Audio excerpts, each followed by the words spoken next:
But the good thing is we're getting more universities, and University of Minnesota has used us for years. And we've got Virginia Tech start using us now.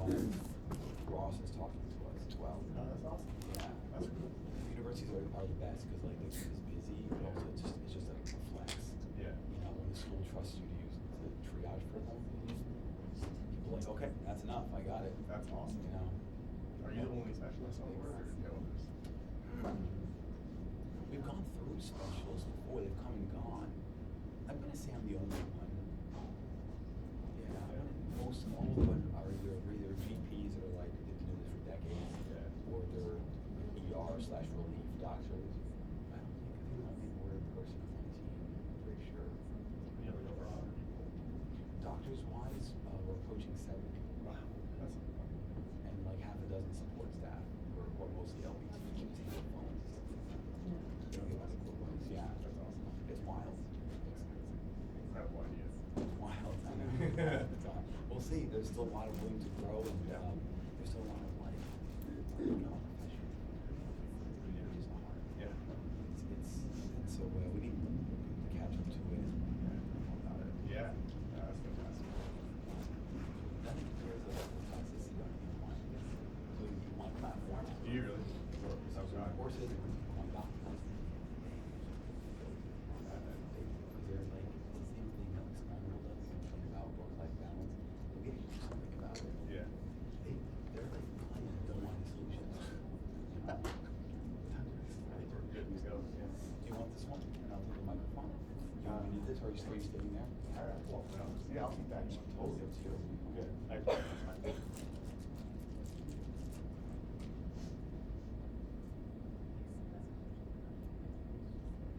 Would you just go back and forth? Actually, that's what I was thinking. If you wanted, I tried to make our slides with small training. Okay. If you really want to change your slides, should be a good nice segment to. Okay, so I'll just wait for it.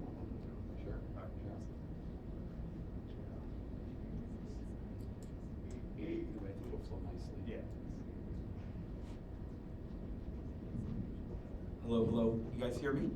Nice.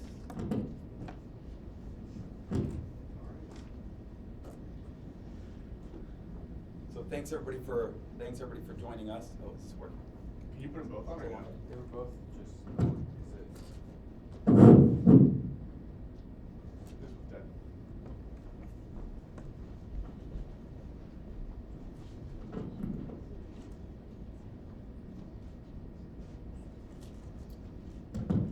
Okay. Perfect. Hello, hello, hello, hello.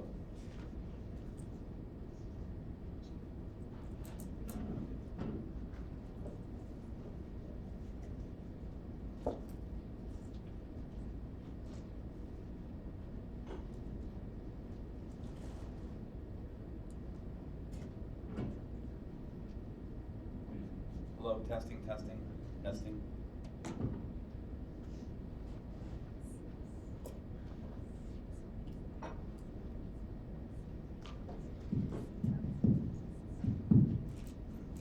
can turn this on.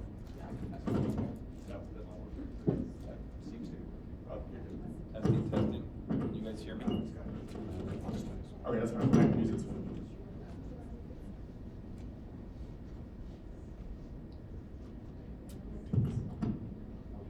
Sure. Yeah, okay.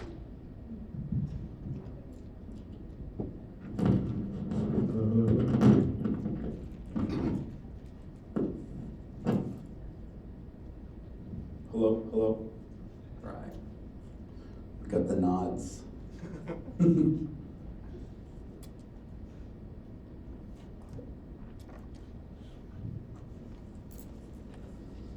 All right, thanks everybody for joining us. We're going to be talking about hemoabdomen.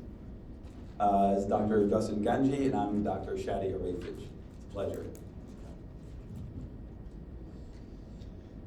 So just to kind of introduce us, so I'm Justin Ganji, I'm a surgeon, I'm in Maryland, in Gaithersburg right now. I did my training at Virginia Tech, and then did all my private practice kind of specialty training in private practice. So actually where I'm at currently, I did my rotating internship and then did my residencies and internship in Virginia, and then stayed there for a bit, and then ended up coming back to where I'm at now at VRA. I do also adjunct teach at Virginia Tech and have their students come through us and rotate through surgery. That's my passion, that's my baby, that's my OR, my minimally invasive IR suite. That's kind of what I would love to do every day. So yeah, that's me. I'm Dr. Shadi Rayfage. I graduated from Cornell University in '06. I then became board certified in surgery at Long Island Veterinary Specialist. I then went from New York to out west and practiced in California for a bit, managing facilities there for about 2.5 years. And then now currently I'm the owner of Triage. We've been doing that for about 5 years now. So this is the outline that we'll go through here. If folks have any questions anytime, feel free to interrupt. Our goal is to make this very practical, clinical, so that you can actually utilize this in your own practices. So we'll begin by categories of hemoabdomen, follow that with clinical signs, initial stabilization, the history, physical exam findings, various diagnostics, medical management for hemoabdomens, how to handle client communication, surgery, of course, post-op care, prognosis, and then any questions folks have. So, we're going to kind of talk about, I think when you think of hemoabdomen, you think mainly splenic mass, right? That's going to be the most common thing that we probably deal with. But we're going to break it down just into like just a true hemoperitoneum, which is just the pathological accumulation of blood or hemorrhage in the abdominal cavity, which we know. So kind of two main categories for that. There's the traumatic and then our atraumatic kind of spontaneous hemoabdomens. And if we look at them, if you look at traumatic, there's going to be two types really. There's blood trauma, and then in this nice example here of penetrating trauma, where you can see this one was a hemoperitoneum. But those are going to be the two main kind of presentations for the non-spontaneous ones that we see. And then if we look at the atraumatic ones, it's not just spleens. It's nice to think that's what it is, and majority of the time it is going to be a spleen. But if you look at it, this is just a small list of all the possibilities there. Liver torsion, splenic torsion. Many times in GDV, you're going to have a bit of a hemoabdomen as well from tear and short gastrics. And then other non-cancerous things. So obviously splenic tumors and adrenal tumors, but coagulopathies, and really any tumor can bleed for the most part. So, and I will tell you that there are many times you go in thinking it's a spleen and sometimes it's not, and the adrenal, I would say, is kind of up there at the sneaky hemoabdomen. It's not the fun one to deal with, so just have it on your radar. When we look at them, the funny thing with hemoabdomens is, as you guys probably all know, is that they come in two ways. They're either coming in half dead, collapse, this is a slam dunk hemoabdomen, or it's the dog that's been just kind of off, very slightly off, very non-specific symptoms, maybe vomiting a little bit that can come in. So I would say that's the two most common ways that I would say we see them most of the time. So the other clinical signs and physical exam findings that you're going to notice with these pets, in addition to what Doc said, is weakness, abdominal distension, tachycardia, tachypnea, pallor, and collapse, all signs, as you mentioned, of hemodynamic instability or shock. And when you're addressing them when they come in, depending, how many of you guys work in an ER setting? Okay, and then how many of you guys are seeing hemoabdomens pretty regularly? All right, so you guys are all familiar. So this is pretty basic stuff that you guys would see. So the first thing you're going to want to do obviously is address their hemodynamic instability, which is going to be a combination of crystalloid therapy, really blood products are going to be important here, and then that kind of goes hand in hand with oxygen. A lot of these guys are hypoxemic from their blood loss. You will get some that come in with varying degrees of cardiac arrhythmias, whether it's just a hypoxic injury causing the myocardial insult, or if it's a true splenic disease causing cardiac arrhythmias, or some of these dogs have cardiac-based tumors, hemangiomas and stuff like that. So obviously stabilizing them, and then I would say also importantly, don't forget about the analgesic component of it. In people, if you have a splenic mass, which is pretty uncommon, but the capsule stretching and rupture of these organs is actually quite painful, and that can be contributing to the shock and the pain. And you have to balance it pretty well. You don't want to over pain control them and have to kill them if they're pretty unstable. But you do want to make sure you have that kind of part of it. And when you're picking your analgesics, at least from a surgical perspective and also from a critical care perspective, I would say safer to use things that are reversible here. So even if it's a fentanyl or like a low dose of like methadone or something like that, just to keep it comfortable. Something that if you have a problem, you can take it away pretty quick. You can always start low dose, right, and then titrate your way up, but it's much harder to reverse unless using a reversal agent. And so to dive in deeper about the oxygen therapy, there's just a short list of reasons why hemoabdomen dogs may have issues with oxygen transport. So they've got decreased circulatory red blood cell volume, which is of course anemia, exercise-induced systemic oxidative stress. Maybe they have restrictive lung disease like pleural effusion or metastatic disease, anemia, we mentioned, DIC, so coagulopathy either as their primary condition or as a sequela to something else that's plaguing them. And we do see DIC in 12% of solid malignant tumors, and there's an increased rate of DIC with hemangiosarcoma. So just a short list of reasons why oxygen transport is debilitated and why it's important to address it. When you talk about stabilization further, a couple of points. You ideally, if you know that the patient is coming in ahead of time, and you may not know over the phone it's a hemoabdomen versus any other reason for sudden collapse, but you can prepare. And so you can have these products available to you in your facility, or have them ready rather in your facility, so your staff can receive that pet once they arrive. 2 large IV catheters are ideal, is the biggest you can get in that patient. Transfusions, as Justin said, and then there's literature out there on both small animal and large animal about low fluid volume resuscitation. Obviously it goes a bit beyond this talk, but the old school method of high fluid volume is being challenged by maybe lower dose fluids are more effective and safer for the patient. So we'll see. There'll be plenty of studies on that, I'm sure. So when you work on this on these guys, you kind of break down the initial diagnostic workup. Your history and clinical signs are going to be important here, especially for kind of breaking down some of the potential causes for the hemoabdomen. Your physical exam is going to be pretty telling for a lot of these guys as well. And then I think point of care diagnostics are really helpful in this situation because you kind of are quick, they're readily available, and can give you a lot of information when you need to make a quick decision, whether it's talking to a client about what's going on and also making a game time decision. Just like anything, especially because surgery is going to be involved too, you need anesthesia, blood work, and then really, diagnostic imaging. These are all the things that are mainly workups for a lot of things, but here, very, very important. And we'll kind of talk more about the different types of, things we can use to go through this. When you're talking to these patients, I think it's important to know about a history of trauma, right? For your non-spontaneous hemoperitoneum, the dog just get run over by a car, got up and walked away. Did somebody hit it with a bat? Didn't like it down the road. Is there rodenticide available? You hate going into an exploratory surgery to find out that it was a rodenticide toxicity. That's not fun for anyone. Sometimes the owner will be like, yeah, this dog's been belly getting a little bit bigger over the last couple of weeks. Then you find, it's been just filling up with small amounts of blood. They're not always an acute bleed. Sometimes they're chronic, and they can tolerate that a lot better. That's those nebulous ones that walk in pretty damn stable, but they have a huge hemoabdomen. And then also really important to know, did they have recent surgery? Because sometimes we have iatrogenic, slippage of ligatures, testicular ligature slips and pops in the abdomen and goes on that. So all this kind of stuff will help you tie in to what the cause is and what you're going to be doing about it.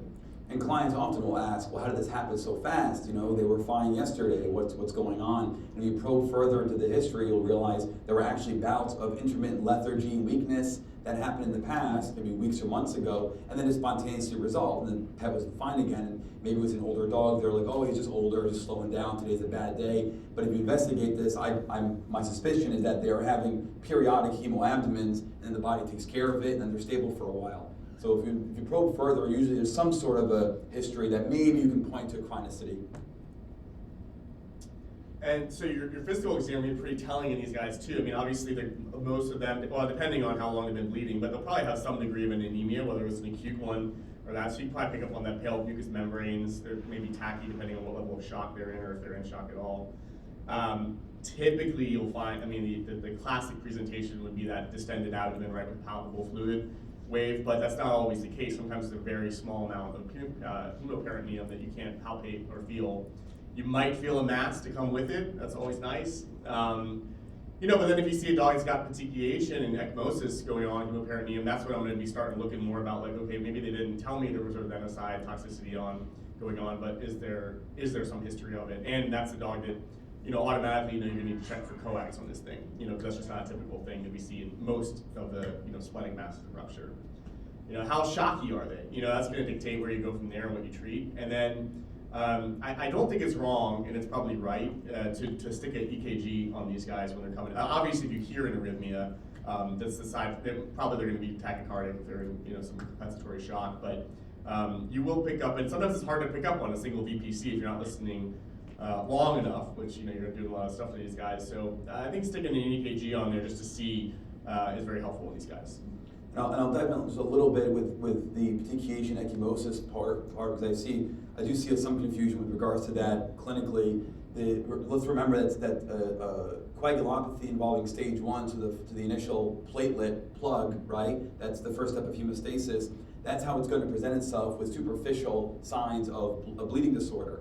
And so that's either going to be von Willebrand's issue, a thrombocytopenia, or a thrombocytopathia, whereas stage 2 involves our PTT testing, right? The second stage of coagulation then involves the fibrin clot, and that's different. That's going to cause a deeper body cavity type bleeding, so hemoabdomen or hemoarthrosis or hemothorax. So keep those things distinct, and then of course stage 3 is the whole DIC and fibrinolysis portion. So in a cases like these, there may be overlap, there may be multiple issues going on, but just keep that in mind when you're figuring out diagnostics, depending on what the patient is presenting to you in terms of a coagulopathy.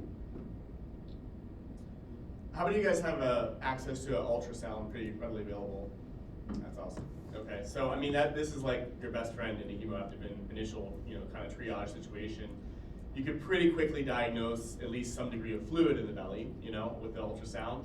And so, your fast scans, your focus, doing the chest. Also, I think most of us, when you do it, you're going to scan the abdomen, scan the chest too, just to see if there's any pleural effusion or in there as well. PCV, really quick test you can do, and then tap that fluid. I would tell you, it's not uncommon that I've had a dog sent to me for surgery with the assumption of a hemoabdomen because it's anemic and it's got a belly full of fluid. And I distinctly remember we had one come in and it had not been tapped, and I tapped it, and it was in right-sided heart failure. It just happened to be anemic. That would have been a huge mistake to just take that dog to surgery. It would have killed it. So really easy tests that you can do that give you like 90% of the puzzle just by doing that. Often enough we kind of have a preconceived notion of what we think we're gonna find. We have to actually search for it, and then it may be what you thought or it may not be. But that's a very important point.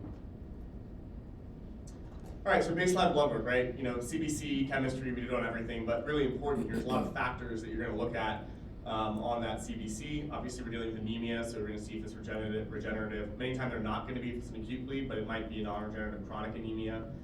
Your platelets are going to be, again, part of is that bleeding because of platelets. Now, I will tell you, just from experience, that it's not uncommon to see them have a little bit of a low platelet count because of consumption as they're losing all that blood. And that doesn't always mean they need a platelet transfusion.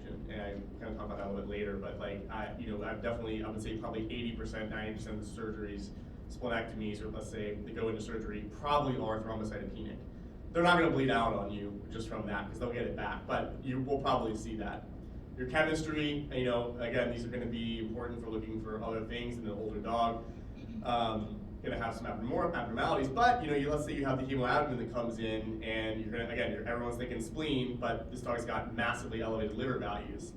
You might be dealing with a HCC that's ruptured, instead of a splenic mass. So again, things that might trick you into other potential causes, and then coags. Again, you need to rule out a coagulopathy here of some sort, and then having a blood type and cross match, not wrong. If you don't have the products, then I guess there's no point in doing that, but.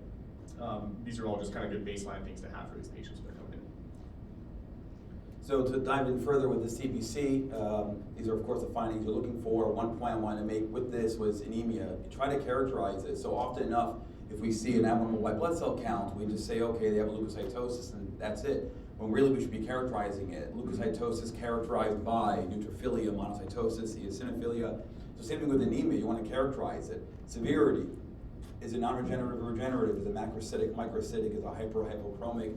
And these characteristics may help you figure out what condition you're talking about in your overall picture of working up a hemoabdomen. Certainly there could be some overlap with conditions and these parameters, but even just for medical record purposes, make sure you characterize the anemia. So kind of diving into imaging, radiographs are going to be readily available, so that's certainly something that is, I think, always a nice baseline to start with. Sometimes you can catch a huge mass there, or you'll just see the decreased serosal detail just to confirm, if you're not using a POCUS. But thoracic rads, I think if they have a coagulopathy, you still might want to take them and see if they have a hemothorax, or you can really scan that, but also for metastatic disease and staging, which is going to be important for prognostic information and for owner's decision making and stuff like that. Abdominal ultrasound, if you have the ability to do it, I think a full one is important. May not always have the ability to do that in the middle of the night, but if you do, if it's in the middle of the day, it's not wrong to get it. Because again, kind of the point of this is that a lot of times they're going to be what you think it is, but sometimes it's not. And it's better to always know that before you go in than when you get in. If you have CT available, there are cases when you should be reaching for this. And I would say, we could talk, we'll dive into that a little bit deeper, but how many of you guys have access to CT readily? Not a lot. But ultrasound, we already kind of touched on that. Okay, yeah, that's probably it. So just to dive in further again with the thoracic radiographs, these are some of the things you're looking for, not all the things. Any alterations with the cardiac silhouette. So for example, maybe this is cardiomegaly and it's pretty globoid. Maybe this is a pericardial effusion or pericardial tamponade. So effusion in the pericardial space or pleural. So here's an evidence here. It's hard to see, but there's a radiopaque linear structure between the lung lobes. That's probably pleural effusion. Any lymph node enlargement, and of course metastatic disease. And here's a severe case, of course, of pleural effusion. And don't forget that a lot of these, if it is a splenic mass, some of these guys do have hard-based metastasis that are present already, and you can pick those up, like Shadi was saying, on a radiograph. Sometimes you see that slight difference there. So that's, again, if you're seeing that, it might be a case where you may want to get an echo or something like that done on these guys ahead of time. And even if you're not proficient in echocardiography, you can probably scan the chest and just look for that pericardial effusion. It should be fairly obvious. You don't always get a large enough volume to notice it. Sometimes you do require a bit more expertise with it, but it is a helpful thing to try and do. And then with abdominal radiographs, especially if you don't really have abdominal ultrasound available to you, sometimes you'll see a large soft tissue mass in the area of either liver or spleen, and it's causing displacement of the small intestines. But ultrasound, of course, will help. In these two cases, there's splenic masses. So depending on what you have available to you, these diagnostics are well worth it. Can I ask a question on last X-ray? Yes? Is that mineralization? Here? Yeah. Yeah, so truth be told, I got this from the internet. So I don't know but let's look at it as if we just took these. So if I have only the one view here, I'm seeing these mineral-like or metal-like opacities in the abdominal cavity, and I'm thinking, okay, what can that be? If I'm looking at the gastric axis here, the stomach, you see it's pretty empty, just some gas, maybe a little bit of fluid, but these seem to be outside of that. And then, of course, we have this soft tissue mass displacing the small intestines caudally. That could be, okay, maybe liver, maybe spleen, could be something else like lymph node, but chances are it's one of those two organs. And again, its mineralization is sort of outside of that.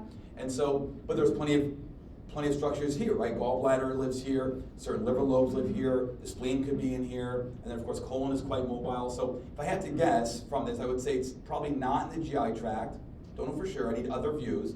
But I'm going to guess maybe this is a calcification of malignancy associated with either this liver mass or if this is a splenic mass, whatever it may be. That's my guess. You would need other views. Right? You'd want to have at least a VD and then possibly even the other lateral to try and figure out where this thing lives. Gallbladder is another thought of my mind for this. But as far as this case in particular, yeah, I just took this from the internet, but that's how I would evaluate it if this was something I was seeing. So, kind of back to CT, just I know it's not always readily available, but like when I kind of think to myself, like when would I consider more advanced imaging for a case like this? And really it's going to be for me, like if I'm not sure, if all the diagnostics we've done already point to like we don't know. So if we can't find the source of hemorrhage, let's say the rads look normal, and the ultrasound can't identify a source, I'm going to be really anxious about taking that to surgery and not necessarily knowing what I'm going to get into. That's when I see adrenal tumors bleeding, because you don't always find them in a big pile of blood.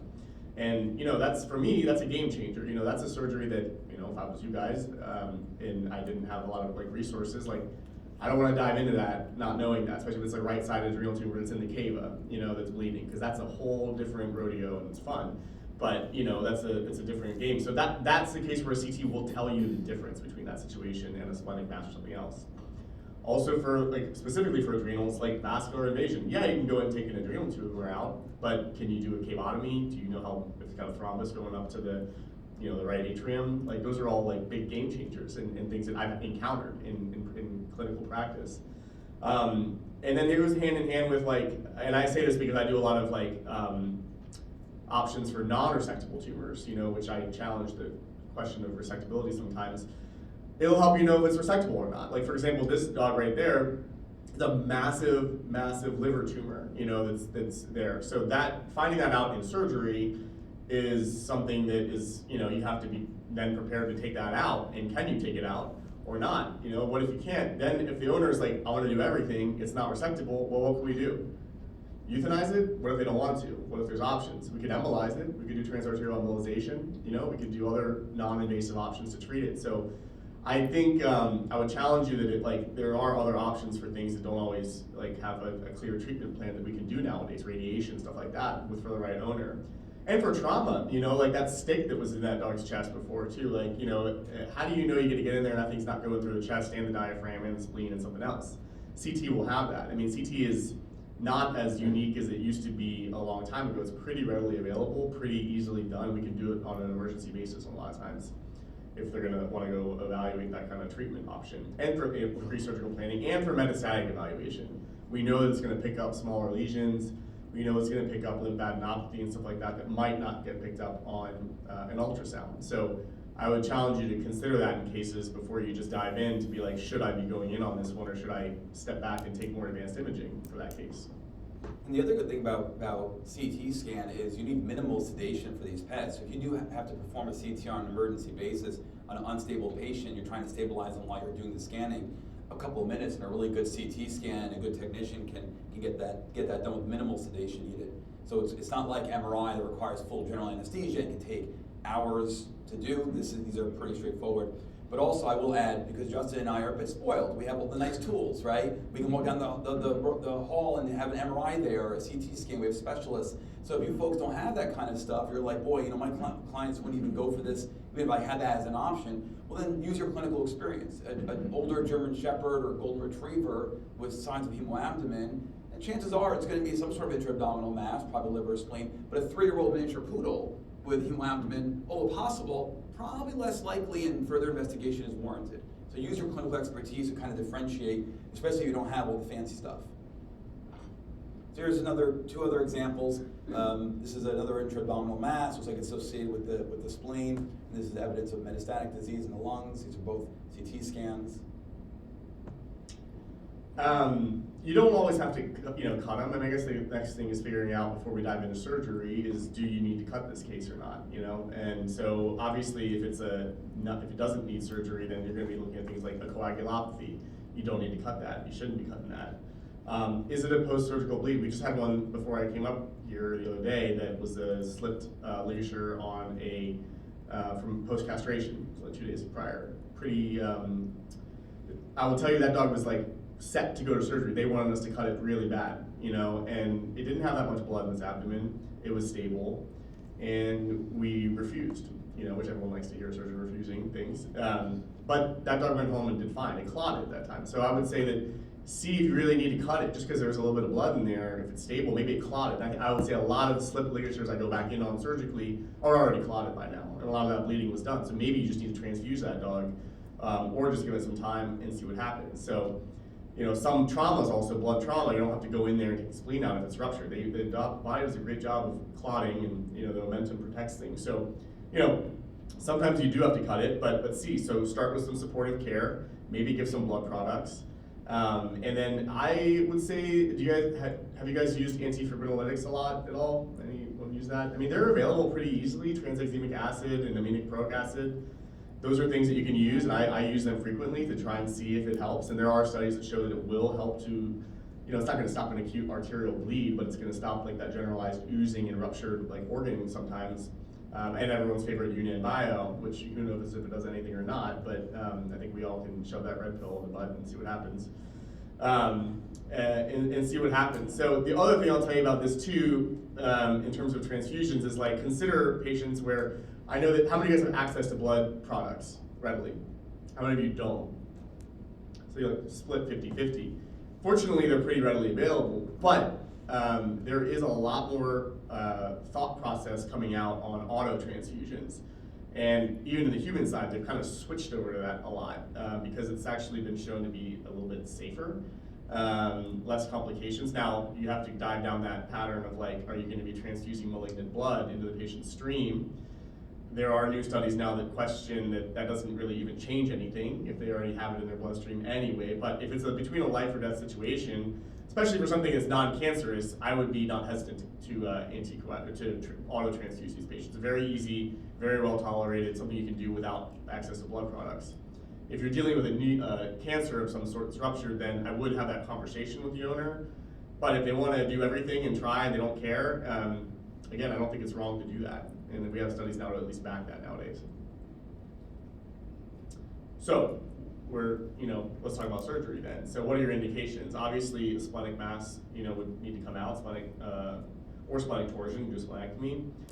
Liver masses, they like to bleed sometimes. You definitely will find them that start oozing, and then those need to come out as well. And liver torsion will cause liver bleeding sometimes as well. Adrenalectomy, and then also you do have to sometimes go in for surgical ligation of the bleeding vessel. These are probably the most common, I would say, surgical hemoperitoneum causes that we see. I would also question you, when you're seeing these cases, to take a step back also and just ask yourself, because I do it to myself many times, like, are you comfortable doing it? Should you take this dog to surgery? And that doesn't just mean, can you do the surgery or not? Are you prepared to handle the complications of it? Are you comfortable? Are you being pressured to do the surgery because your colleagues want you to do surgery? We should be doing the surgery. Are you comfortable doing the surgery? And if you get in there and there's complications, are you prepared to handle that? If you're going to go in there without imaging, are you able and ready to do a liver lobectomy? If you're not, have you done the right thing for the dog by going to surgery? Do you have blood products ready to give that patient if they need post-operative transfusion? If you don't, and they're already quite clinical, they need it, you may not have done good for that patient. You may do a great surgery and do a great job, but then they're dead post-operatively because you didn't have the right stuff to stabilize them. And these are questions I ask myself too. Sometimes we don't have blood products. And I say, maybe I should send this to a different hospital that does. It has nothing to do with your abilities, but is the owner aware of these potential risks? And also, another thing that I hear a lot, and I have strong feelings about is like, sometimes you get put in a situation to like, well, they have no money, we can't refer, we'll take them to surgery. Well, how much are you charging to do that surgery? Are you just doing a really, really complicated surgery for nothing? Your time is more valuable than that. Just because the owners are pushing you into doing it doesn't mean that you should do something for free because they want you to do that. So it's just questions that I get people ask a lot of time. They go, well, your worth is worth a lot too, and your time and stress level to do that. So just ask yourself these questions sometimes and make sure you're comfortable with the scenario. One of the common things that I see as far as when general practices perform like a splenectomy, for example, is they do a great surgery and the post-op care, which we're going to go over later, is a bit lacking, not as aggressive. And that post-operative care can really make or break that case. You can do the perfect surgery, but if you're not monitoring sufficiently, stabilizing or maintaining their stability post-op, then it may be a detriment to the patient. So the prepare to handle complications associated with the procedure and having a post-op plan is very important. Clear and direct client communication is key. If you're in that scenario where the client can afford referral, they don't really want to, they love you, they've been going to you for decades, they want you to do the surgery, be frank with them. I've done X number of these or none of these procedures. I'm sure I can tackle it if you're accepting the fact that there's going to be inherent complications potentially with that, and here are all the downfalls, plus we're not a 24-hour facility. This dog's going to have to get transferred somewhere or go home with you, and then you've got to deal with this. If you're okay with all that, sign off on it and we'll go. And it allows the client to be part of that decision making so they don't feel they're being guilted to not going to referral, but also you're trying to save that dog's life. And it lets you, as a doctor, get more experience, right? The client has to agree to it. They've got to sign off on that and acknowledge it with you. Yeah, and I say this also because the clients are, from my experience and others, like they're not your friends, and they will quickly turn on you as soon as things start going poorly, no matter what. So I don't like getting bullied by clients. I speak a lot about that because I see it happen. I've had it happen to me, and like now I don't take their shit. You're gonna do it my way, or you're not doing it, or you go somewhere else. And I think that everybody should do that because people nowadays are pretty rough. All right, so when you go into an abdomen, I think it's just a good part of doing that is to have an order, right? When you're going in there of how you do your explores. That always usually helps to cut out any uncertainties, okay? So for most of these dogs, you're gonna be going in for a standard kind of ventral midline incision, and give yourself enough room. Have the visualization to see everything that you need to see. And when I do that, I take out the falciform fat out of all of my explores because it gets in the way, especially if you're working up by the liver. It's going to get in your way. They don't need it, just take it out. And that way you have the visualization to see things. Probably the first thing you're going to do is just evacuate all that blood because it's going to come pouring out pretty quick. So just evacuate it, keeps your OR clean, keeps you clean. And then if you're going to auto transfuse, that'd be the chance to go ahead and just collect that blood. And you can literally just, if you have a filter, you can just put it directly in to the patient right there. You just go, hand off the syringes to your tech and they can do it if you're going to do that. And then, in these situations, I don't sit there and do an explore first. Like, if it's a clearly, obviously bleeding splenic mass, get it out. Just stop the bleeding, and then go back and look at everything once you've done that, because you're just wasting time and blood. If you're waiting to give the blood until sometimes the anesthetist will be waiting, or you have blood waiting to give to the patient as soon as you get the bleeding stopped, then just stop it real quick. Take that spleen out and then go back and do your explore. So that's where I would say the counteract to doing your normal systematic approach sometimes is if they're bleeding to death, just get it out and then go ahead and do your thorough explore. Even if you do that and you take the spleen out real quick and then you see there's metastatic disease everywhere, well, you've at least got the bleeding stopped. You can have that conversation with the owner. It doesn't really do anything worse to the dog to have that time to stop the bleeding and then make that decision to euthanize or do whatever. And also, you may not know those are metastatic lesions, right? In an ideal world, you would warn the owners after removing the spleen and stopping the bleeding and say, hey, look, we're in surgery, spleen is out. There are these concerning nodules in the liver. I'm worried it might have spread. What do you want to do? Here are your options. We can either euthanize or we can biopsy the liver lesions. And I can promise you'll have cases where if you euthanize the pet and if you had biopsy that would have been benign, it happens. So you can have malignant splenic mass and benign liver growths, right? So don't jump to conclusions just yet. Make sure you sample that tissue. Yeah, that's really important. And I would say more so in the last few years, I've had more owners that they don't want to euthanize that pet on a table. And you've already stopped the major bleeding. Even if that thing's going to bleed in a couple of weeks or something like that, I would say more often than not. I mean, I think it's good to call, like Shadi said, calling them and being transparent about what you're seeing is very important from a liability standpoint too. But I would say 80+% of them, unless there's multiple active things bleeding, you can't stop it. They're going to bleed to death. They will continue, and they might surprise you and seek medical, chemotherapy or other advanced forms of therapy if they want. So I think it's a great point that you don't always know. So just to go over some aspects of splenic surgery, because splenectomy isn't the only option. It is going to be the majority of what we're going to do. And then I'll mention an important point here, but you can have a splenic laceration repair and actually salvage the spleen. Let's say somebody did a abdominal explore, accidentally nicked the spleen, or they were doing a spade, they nicked the spleen on the way in through the linea. You can also have a scenario where only a portion of the spleen looks like it's diseased. We're going to talk about that right now. But you can do a partial splenectomy as well, and this is just a reminder of the vasculature. Now, an important point to make here with the partial splenectomy: never, if you see a splenic mass, you're only going to remove the splenic mass or that portion of the spleen and leave the rest in. Never. The chances of having malignancy in our species are so high that you're not going to do it. In people, it's different. People, they will do partial splenectomies and then wait for the histopath to come back. We don't have that luxury. If the malignancy rate is too high and it's just contraindicated. The only time I've ever seen this procedure done, I've done it once in my 18 years, is that the spleen was entrapped in a hernia, an intra-abdominal hernia, and it was a clear line of demarcation where the spleen was entrapped. And I thought, okay, this I can actually remove part of the spleen, right? Chances are this is not a cancerous thing. I still biopsy that part that I remove, just in case, but that's the only time I've ever done this. Otherwise, you are doing a splenectomy, hands down, if there's a splenic mass. And then this is just a reminder of splenic torsion. Rare, I think I've seen maybe 2 in my 18 years, but do not unravel this. If you go into an abdomen thinking it's gonna be a routine splenectomy, and you find this, and you think, oh wow, maybe if I undo this, it'll save the spleen. It won't. And you're gonna have such severe oxidative damage to the patient, free radicals, all that stuff. And I've seen it happen, and you'll see tachycardia, ventricular tachyarrhythmia rather, VPCs like crazy, and then they'll code. And so that's what happens with these animals. So do not unravel this. Perform the splenectomy with it still in torsion, and then move on with the rest of the surgery. Yeah, so this is just kind of a look for the kind of vasculature path of the spleen. As you can see, there's a lot of important vessels that go to other organs. So be cognizant when you're doing a splenectomy of where you're ligating and where you're taking this. I've seen spleens get taken down way too dorsal by the hilus, and I mean, if you look right there, the kind of the pancreaticoduodenal will get tanked, and then you'll have like a pretty bad pancreatitis and situations there. So when you're taking the spleen out, you know, honestly, the easiest way is if you have, do any of you guys have vessel sealing devices at your clinic?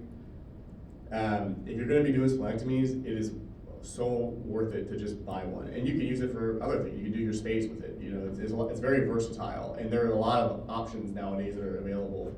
But if you have that, you just go right across the hilus. You know, it's easy as shit, and they have all these little vessels there. It takes about 35 seconds to do that.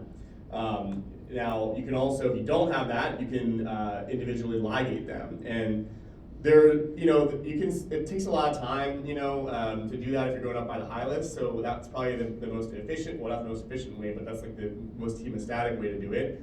I would tell you that if it's bleeding, what is better if you don't have ligature and stuff like that is to just clamp the vessels first, get the spleen out to stop the bleeding, and then start ligating things. That way you don't have to panic and worry about, you got the bleeding stopped at least. There is a technique that I think some people talk about where you it's like a 3 ligation technique. And so if you look at it, that's a way to efficiently take a spleen out without spending a long time ligating all of this shit up here. And basically what you do is you take it down this, if you look here, you can see the branching. There's kind of 3 major branches that come up here. So you can ligate right here, and that'll take down this whole section here. So 1 there. And then you can ligate the second one right here, and that'll take down all this there. You don't have to worry about the short gastrics. That's an old thing that we used to worry about, but there's such a good collateral supply to the stomach that you're not gonna cause any issues with that. So you can do that pretty easily. So 1 right here, 1 right here, and then that's the 3rd one right there, and that's where all that short gastric plexus is. And that way you've done 3 ligations, you get it off, and you're fine. Now, I will tell you that looks really easy on an image like this from a textbook, and we all know that nothing looks like it looks in a textbook when you get in there. Sometimes these splenic masses have lots of adhesions and momentum around it. There's also, like, a lot of dogs create weird blood supply and angiogenesis to it. So ligate what you need to ligate. I guess my point being is stay as close to the spleen as possible. And that way you don't have to worry about any other things. Some people will, before they do all this, they'll just ligate the splenic artery and vein, the big one, prior to doing that. And that's fine too, but if you're up here, you don't really need to, because these are all smaller than that and you're ligating it. So those are the kind of the easy ways to do a splenectomy. And I think the next slide is on the vessel ligation. So yeah, this is the individual ligation up here that, and the 3-point I talked about. And then the next slide I think talks about the ligature. If you're using this, remember that it's 7 millimeters is kind of your max that you can safely ligate with a ligature. There are some other ones like the harmonic scalpel to be careful of. I think it's about 5 millimeters for those. But a ligature and most vessel sealing devices nowadays can safely ligate 7 millimeters, which this will be bigger than 7 millimeters in many large breed dogs, but you're not ligating down, you're not cutting down there. All of these vessels almost certainly are gonna be less than 7 millimeters. Every once in a while you get a big one there, just ligate it, you know? And the other important thing to know when you're doing the vessel sealing device, which I'm guilty of too, and some people are, is some people just like to double burn it. That's actually, you have to be careful with that, because the manufacturer's gonna say, if you double burn on the same singe line, it actually weakens your seal. So if you do double burn, which you don't have to, you wanna do a 50% overlap on your previous sear to do that. But if you're gonna be doing splenectomy, I promise you it is worth it to get a ligature and a vessel sling device to do it. Now, if I know that the vessel is going to exceed this limitation, but I really want to use the ligature, then I'll ligature everything else but that. So I'll go down the spleen, ligature all that, just like Pac-Man, just chomp, chomp, chomp, chomp, chomp, and then I have the main vessels, and then I ligate them with suture. Do you have a preference on ligature size, like whether it's like just the little small ones? Or I mean, you could use either one. I like the spleen gun, man, because that thing just fucking It's takes fast. everything It's down. everything. Yeah, Yeah, you can just I take like 6 vessels at a time. I think it's called the Atlas. Yeah. And that one, I mean, the jaw tip is like that, but the precise sometimes is really good too. The hand pieces, if you're gonna reuse them, there are some studies that show, because they're one-time use, right? But we don't use them one time, it's not practical, they're too expensive. But I think it's 10 uses, Sean, is that what it is? 10 uses, I think, before you should change it? Yeah, I don't know the number, but I feel like that's what happens. Yeah. Because by the 11th time, it's melted, you can't use Yeah, it.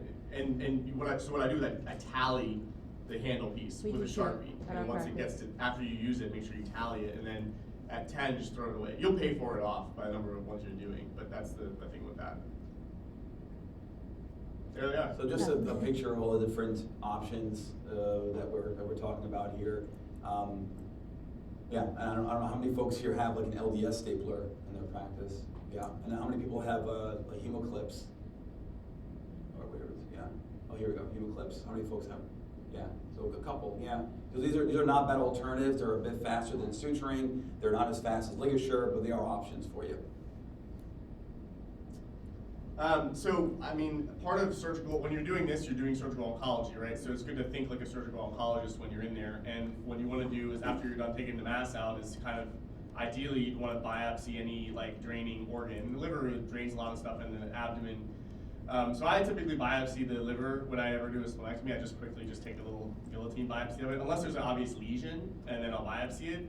Now I say that, but there was a study that came out in 2014 that showed that a normal looking liver in a dog with a splenic hemangiosarcoma is very low yield to biopsy it, because it didn't have really any cancer in those samples. Now if you looked at like the darker colored lesions, actively bleeding lesions, and multiple nodules, those are more likely to be metastatic disease. So if you're seeing these like pigmented, black, dark red things on the liver and on the body wall in the omentum, that probably is going to be metastatic disease. But sometimes just like liver lesions, like Shadi said earlier, can look very similar to any other things, just regenerative process.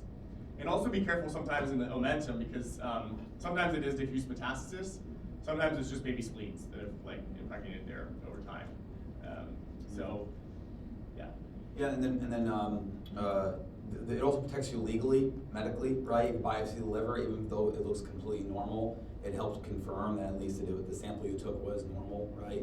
If it comes back as splenic hemangiosarcoma, you didn't biopsy the liver, and now the oncologist is asking, well, how the liver looked, did you biopsy it? You know, it protects you legally to sample the liver as well, even if it looks normal. And then I want to bring up the question of concurrent elective procedures. Let's say you're doing a splenectomy on a splenic mass, and it just so happens to have like bladder stones. Do you remove the urinary bladder stones at the same time as the emergency splenectomy? If it's a large breed, deep-chested dog, has not been pexied in the past, do you pexy it at the same time that it's got a hemoabdomen while you're in there, right?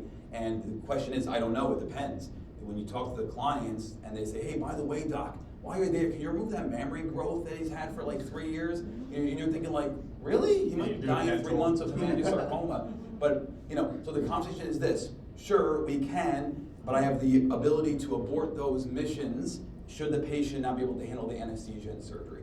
And it gives you the option to opt out. If you're just not feeling comfortable, you're seeing the occasional VPC, the PCV is going up and down, and you still have to remove bladder stones, and that's going to add another 20, 30 minutes to your surgery, maybe longer, depending on your skill set, you can say, I'm not doing it. The dog's life is more important. We can always do a bladder surgery later, if ever, depending on what the diagnosis of the spleen is, right? The conversation with the owner should be as frank as that. We can do it. This is what the additional cost is going to be, but also I have the ability to kibosh that if I want. Yes, question? One time in my career, I had a post-op hemoabdomen splenectomy develop a GDB like 3 weeks later. And one of my surgeons was like, I've had that once also happen in my career. And for that, like, I typically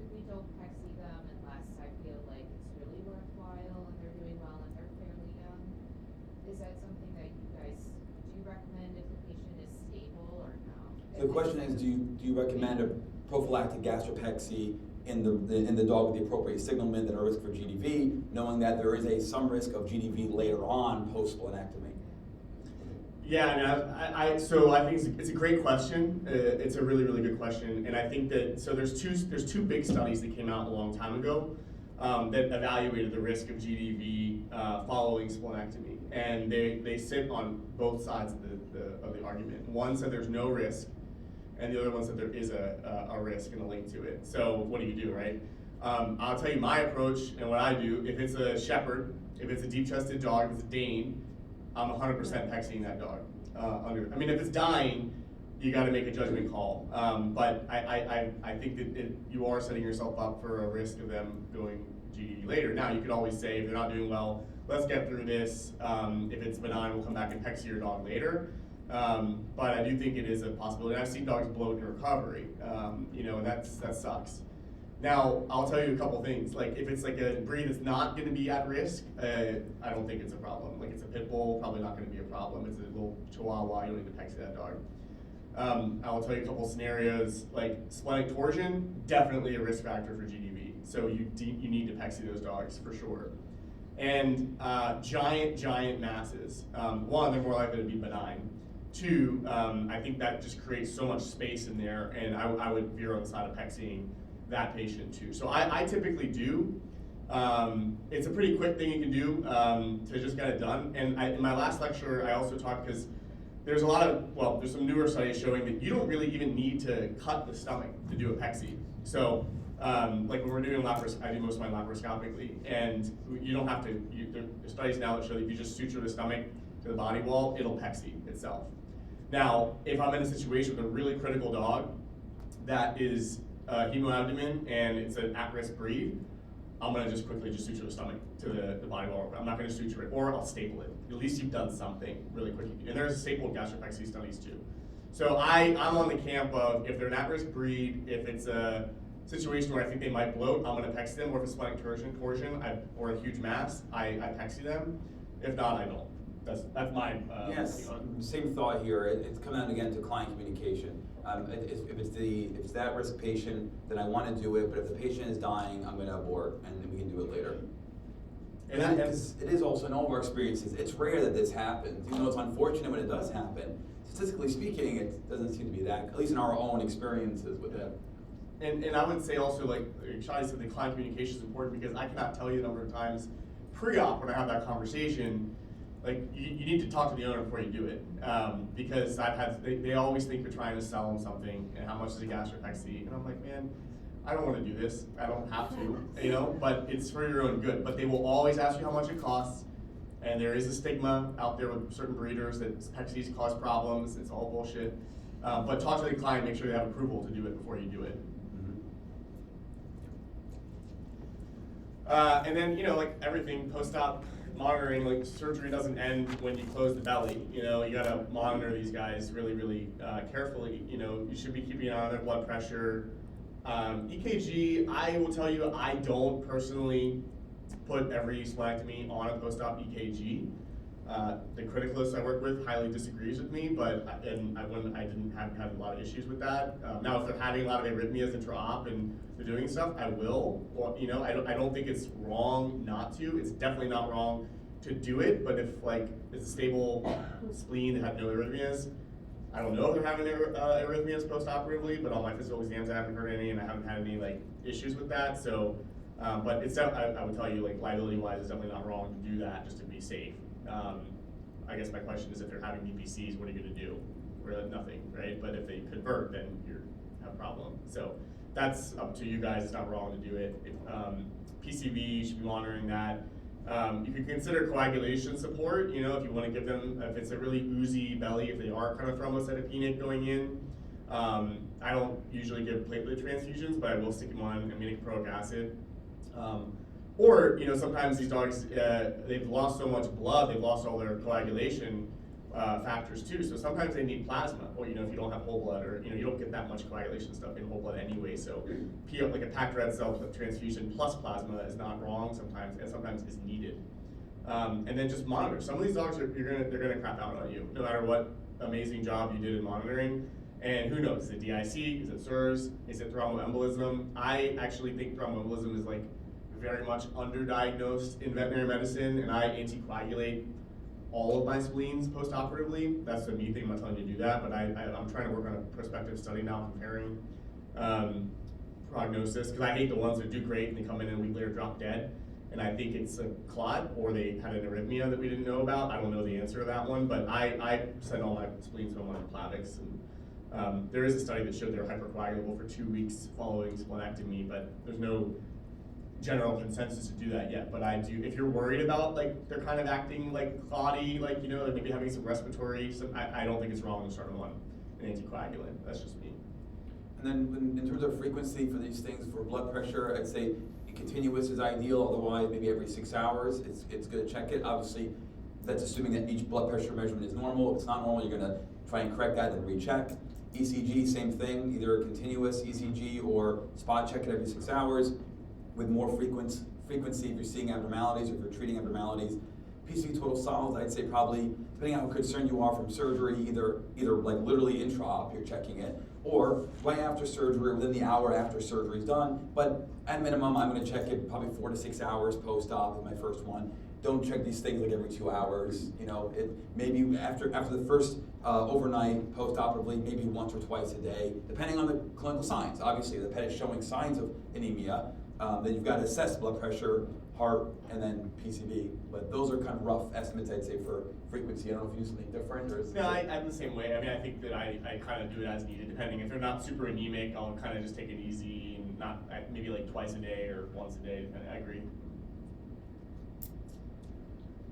Yeah, I mean, so like, and make sure you post-op pain control these guys. You're doing a big incision, you're taking spleen out, you know, and again, other things can be uncomfortable. So, you know, what I think a pure opioid is pretty kind of needed for these guys, like fentanyl or intermittent opioid administration like methadone or hydro. I really don't think Torb is appropriate for these guys post-op, and people do it, and it makes me sad.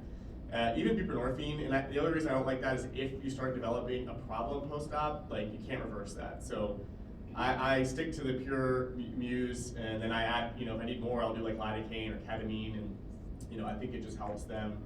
NSAIDs, I use them in, you know, there's no reason not to use them in a splenectomy, you know, so that's a fine thing to use, you know, and that's probably the most effective pain thing we have in dogs, you know, like I don't use them for GI surgery, but I use them for like other stuff like this.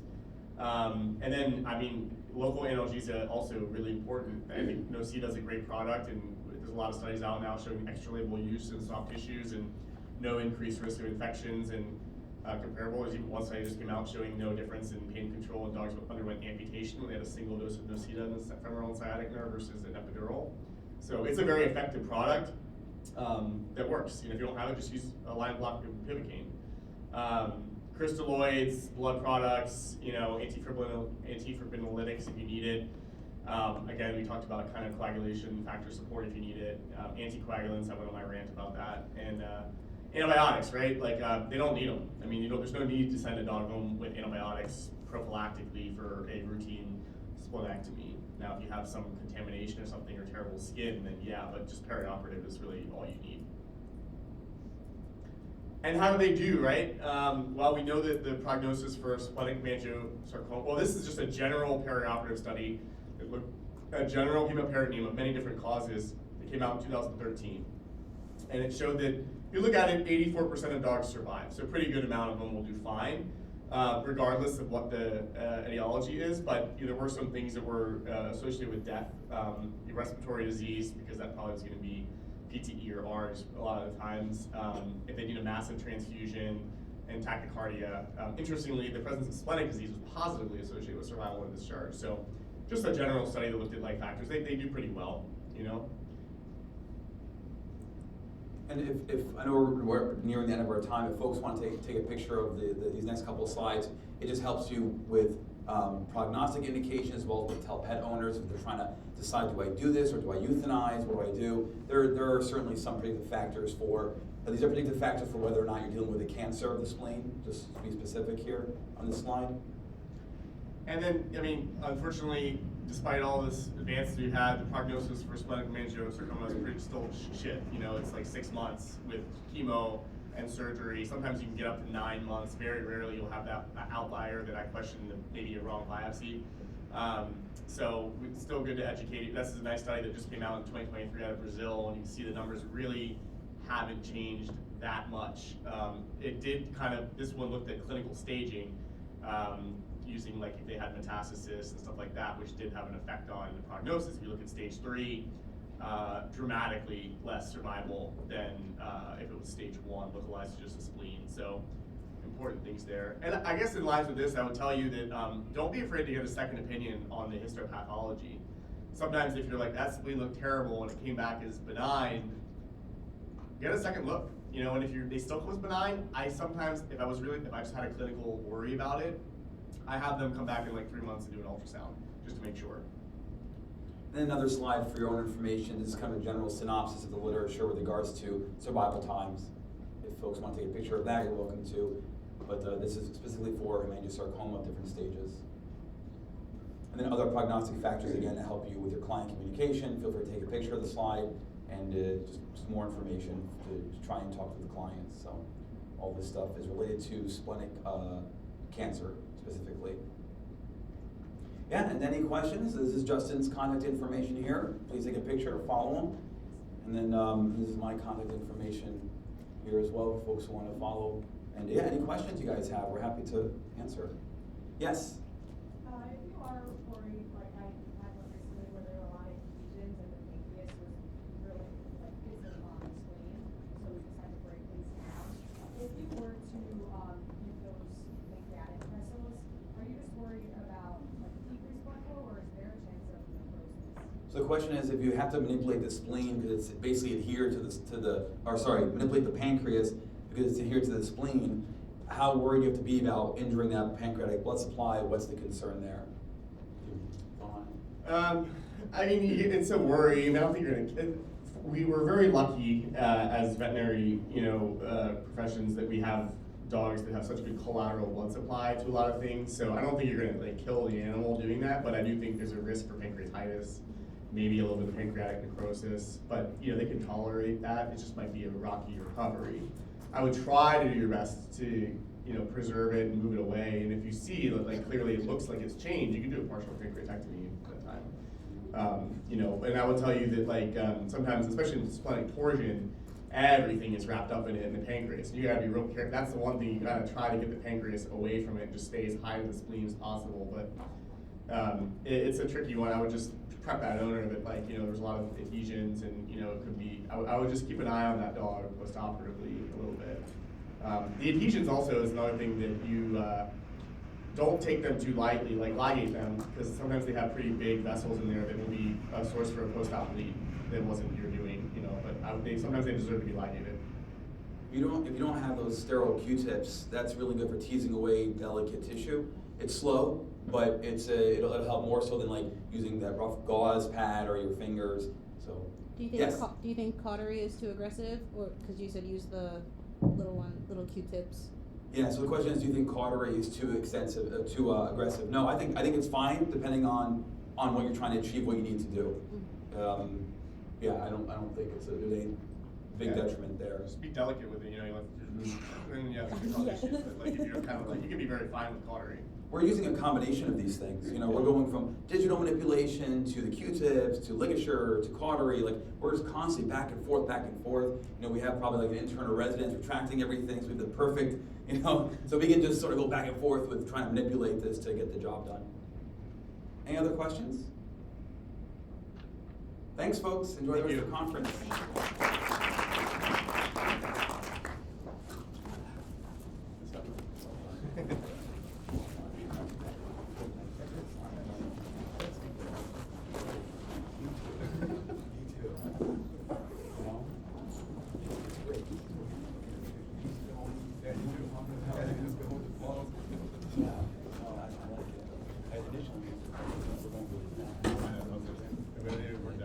Thank you for your help. Yeah, thanks, man.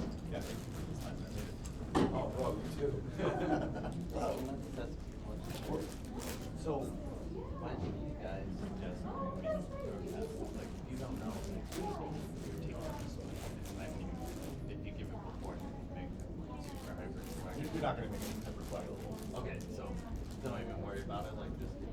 I don't always give it. I mean, if they're oozing, like, or if you want to give it just to have it, it's not. They don't like really usually ooze that much. If there's a little problem with it eating, I think it's fine. But you're not going to make it hypercoagulable from it at all. Okay, in my opinion. I actually never used it, so Okay. yeah, I prefer the doc. Okay. And then for your acute cases where they are hyper, like they're growing embolisms after surgery, post splenectomy, do you suggest having TPA on hand or something to help break down clots? Or I mean, when you get to that point, it's a lost cause. kind of, it's like that's why it's like more like prophylactic. medicine. Yeah, exactly. Yeah. Internal medicine can take it. Yeah. I mean, TPA is going to be too much. I mean, they might do it. They use it in people a lot, but that's very potent, and you can turn them real quick. So I think like more just like I use enoxaparin. Okay. It's very easy to sub-Q. I give it every 8 hours.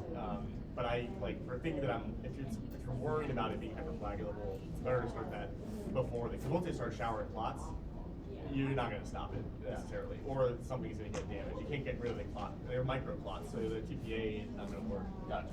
Okay. Perfect. Thank you guys. Yeah, of course. Yeah, enjoy. Hi. Sorry. I work in Parkersburg, Benny Creek. Oh, yeah. But I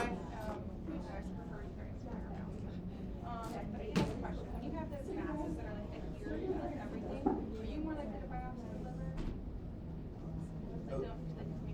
Like a mass like outside the liver, like just to get a random mass? No, That's- like a splenic mass. Oh, It's okay. like stuck in there and you're like pulling it. I don't know how to once, but does that increase your concern for metastatic disease?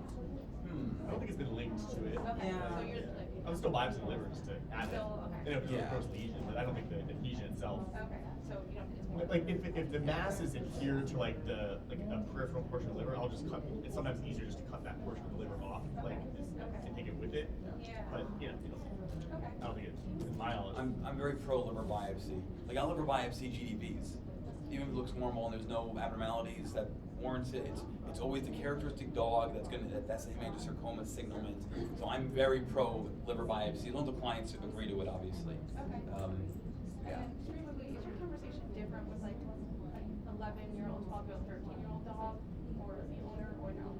Same. Okay. Same. Yeah. They ask for.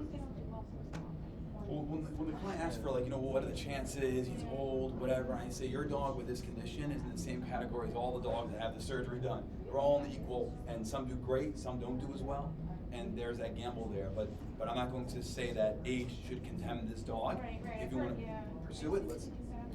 I mean, they're older, right? So they sometimes have comfort disease. I tell people like, I don't expect the 12-year-old shepherd to pop up and go home the next day. Right. Most of the other ones, the 8, 9-year-olds, they do. Yeah.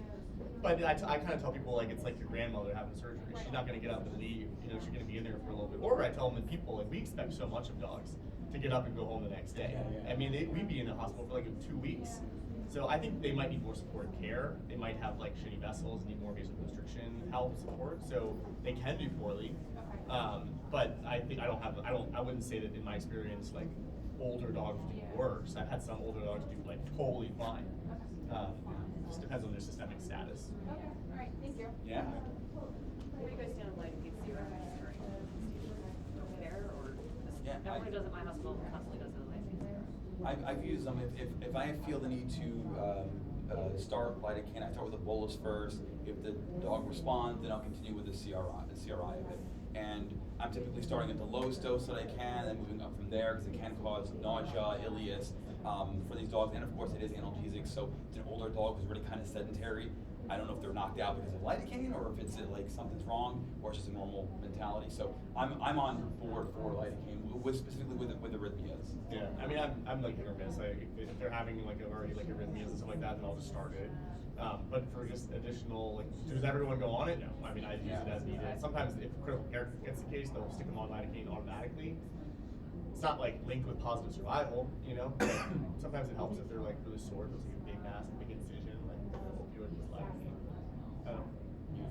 One or the other with it. all right, thank you. Yeah. I actually used to work for you when you were in Vienna. Oh, yeah. And your unicorn sign that I sent you, not to make a surgeon kid any Which? just spoke so highly. It was with Turbofimian. Oh, Turbo, yeah. Liver thing. Yeah. And she was this client, she was like, well, if it's available, I'm gonna do it. I'm like, okay. Like, most of the Yeah, I he remember. lived for like another 2 years. Yeah, that was awesome. I remember that. That was a big one. Yeah, and then her other dog died like a year and a half like puppy thing. What should we do? Question, so you mentioned laparoscopic PEC. Yeah. Do you get a lot of referrals? Are you for able to laparoscopic have a list of on big healthy dogs Yeah, that are? I mean, I do a decent amount of them. Yeah. I'm asked to. That would be my first answer is that. Or sometimes if the pet owner has multiple dogs. I don't see as much because I They're healthy, let's grab one of them and grab sometimes it costs transfusions. So big and that's my first also answer. for a giant but, dog, it's a My great second thing. answer is gonna be, But you had I don't know how, I don't know if they still make oxyglobin or not. I Literally, don't I mean, know, if you do- but if they do. Yeah, if you do like it's a, not it's not I mean, as it good as blood depends if you're transfusion, doing cold but at least it'll laparoscopic have gastric, the which is a lot No, I'm saying carrying for myself, capacity, you like, might for Yeah, yeah, yeah. utilize that just pet adding further. on, like, a So PEC. oxyglobin might be a I've good never way, done one. we don't need a blood Yeah, bank, you you need do to cross match or blood type them, you can Well, just just to order make that. the incisions Again, I and don't know then if they- suture it up. I know You know, I when think they it's stopped the dog making is getting it, spayed I don't know if it started again. That's my second idea of that. Or they're a good candidate for laparoscopic. I have It's like done, the two this is incisions that just big a and they're done. shot in the dark, In I have addition done to iron that. So even for supplementation. spay Now, and that's more for PEC? chronic Yes, anemia. I do Takes mine totally. at least A a lot few of days, if surgeons not don't longer, do to actually laparoscopic start assisted, working. which is one. And the dog gets Yeah, like like that, and congested. what I do now, orally, I do whether everything they're into screwed up orally, so I do immediately two or not. incisions that are But, like that big. I have done it that way. as kind of a, let's just try it, because there's no Maybe other I'll send option some for. things for- I'm happy to. All right, cool. Yeah. You have my info? Yeah. Yeah, you- Yeah, I went to Texas. Oh, yeah, yeah. I'm not that far away. I'm still in Petersburg now. Yeah. I still get a I'm lot in, of I'm in shit. Arlington. Oh, auto so we're in transfusion? Animal Hospital. Oh, yes. We're not Yes, that yes. far. Yeah, No, that's no, what no, that's what no. I'm saying, that I studies are still- showing now that for the if you collect that laparoscopic, blood I get a lot of and then people treating us for administer I am applications licensed or veins, Yeah. that it may not change the prognosis if it's cancerous. So yes, I think auto transfusion seems to be a trend that's. She is really Yeah. nice. I remember her, yeah. What is that? All right, take care. Yeah, nice to see you. For auto transfusion? That I don't know, Justin, do you have an idea for auto transfusing, what the rate of the administration would be? Yeah, I mean, if they're needed, I'll just bolus it, right? It's their own blood, right? So they're not gonna have a reaction to it. So I'll just bolus it as needed, and then if they're doing fine, I'll just give it over like an hour or two. Yeah, you're welcome. Actually, do you know, do they still make oxyglobin? No. Or is that's Yeah, gone? yeah, it's done. Okay, all right, sorry. Yeah. Yeah, man, and welcome. It's gonna be great. Oh, cool. That's awesome. Yeah.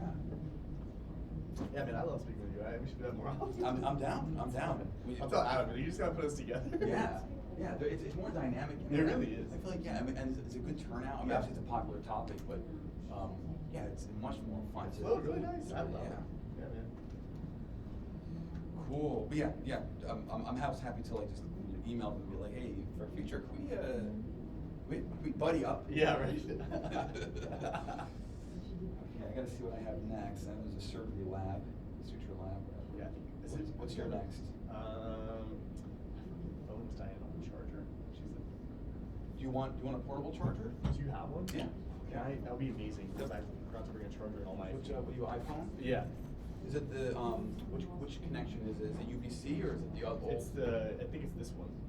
Yeah, okay, Yeah. USB-C. I'm trying to see if this charger. Oh, it works. No, it doesn't. Doesn't work, okay. Get a mobile charger, that's probably something. Bro, I live by them. Do you? Yeah, I at one point I had like 4 or 5 of them because of my work, you know. So here's this. Do you have the wire, or do you need the wire too? You have 2 Okay. options. Yeah. Oh, I see. Yeah, so you need a wire here. Oh wait, I do, because I can take this out of here and use I that. think it's mine. I think that. Oh, this is yours. I think so. Sorry. No, you're fine, man. You're fine. Here, otherwise. I have my charger right here. Oh, no, You have the actual wire. Here's the actual wire. So this goes. So it'll go From this to the phone. this guy to the phone. Yep. Okay. And just push the button to start it. Oh, thank you It so should much. be fully charged and Thank you, man. Yeah, I of appreciate it. course. I'll find you. just hit the button on the side. Just make sure.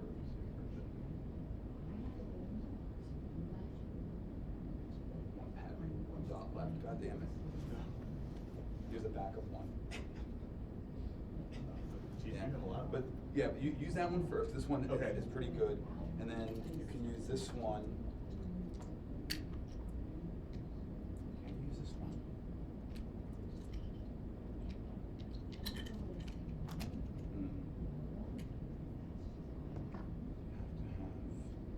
The next one's at 1:30.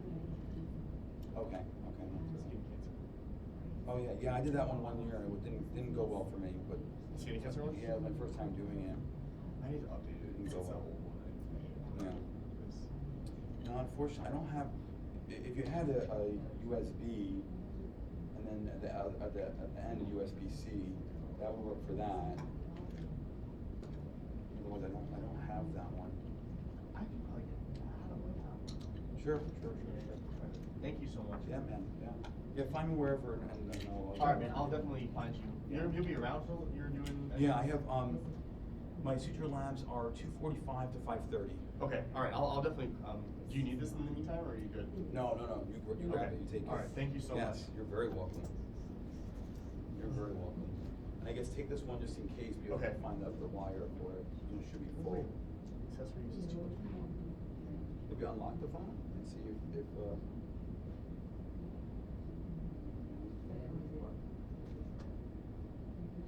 It was charging. yeah.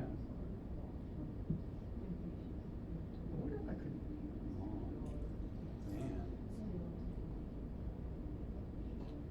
Okay. Do you think I could charge it from my, or is it gonna kill my phone? Try it. No, just try it. I don't know if it'll kill the phone, but you know, if, for an emergency, you're gonna want to anyway, right? I could try this. See if that'll.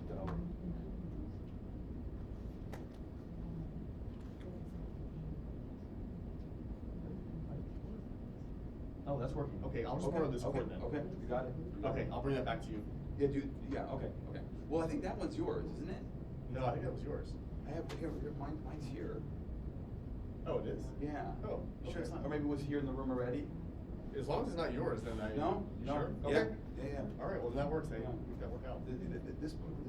Oh, this part is mine. Oh, Yeah, okay, this okay. part. Yeah, this is mine. All right, gotcha. Yes. Yeah. Okay. Yeah. Find me whenever, and then, Okay. and then I'll grab the one. Okay. Sorry. No worries. I just didn't want to take your stuff. Oh, that's awesome. Yeah, I have 1:30, 2:45, 4:30. Okay. Cool. I gotta fucking go back home. You're driving tonight? Yeah, I might chill for a hot minute. It takes me like 4 hours. I gotta work tomorrow. Jeez, man. Plan it right. That's the life we lead, huh? Go gamble. Yeah. Might as well. Are you into gambling? Do you like it? I haven't We really talked about it, done didn't one we? for a long time. Yeah, because you live in Vegas. I'm in right? Vegas. Yeah.